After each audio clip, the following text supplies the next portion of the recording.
indicated that the southern end of Cayuga Lake, which is where we are, is considered an impaired body of water. We're on the inlet now, which is where a lot of the rivers, 6 Mile Creek, run, Buttermilk, Treeman, they run into Cayuga Lake, and it carries a lot of sediment, a lot of pollutants into the southern end.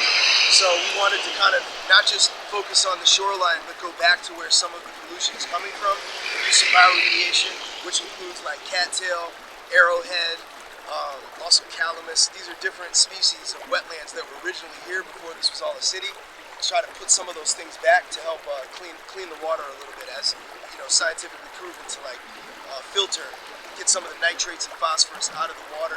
The cattail, those plants do some of that natural bioremediation.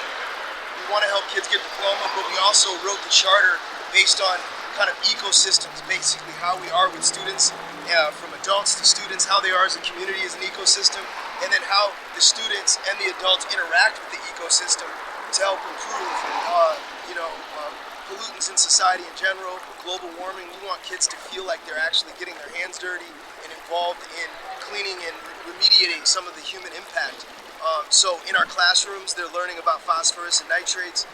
They're doing it in chemistry. They're doing it in their biology classes. They're engaged in information that then becomes real when they're out here actually in the summertime. So basically our science classes, our math classes, English, they're always working on water quality, different things that can help the environment. So our school's really focused on that and mission driven around that particular component. So this is, for us, is more or less the real classroom.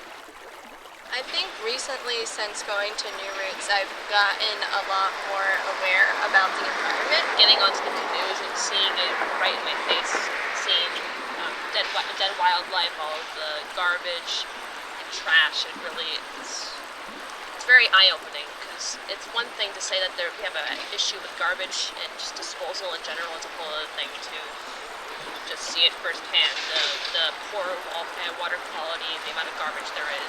Yeah.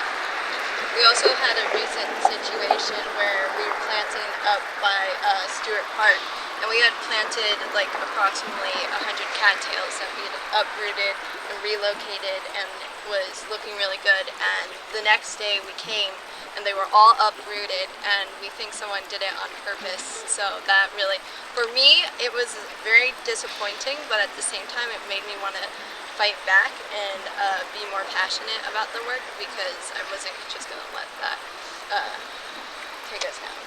When I talk to people oftentimes about what I call engaged education, what you're involved in here, their response is, sounds nice, but it doesn't have anything to do with education and the curriculum, what you're supposed to be learning. What would you say to that? It might sound corny saying this, but just like, I think building more awareness about this is also educating us that we need to stand up for our environment and the world. Specific ways we can do it instead of just generalized ideas and bills and things that are passed in Congress. But if we are able to do it locally, it makes it so much more eye-opening, and it really teaches us a lot more if we're doing it hands-on. Cattails actually have these rhizomes that interconnect them, so then they're all like rooted as a community, and I think that also like reflects us as humans, that we're better together and as a community.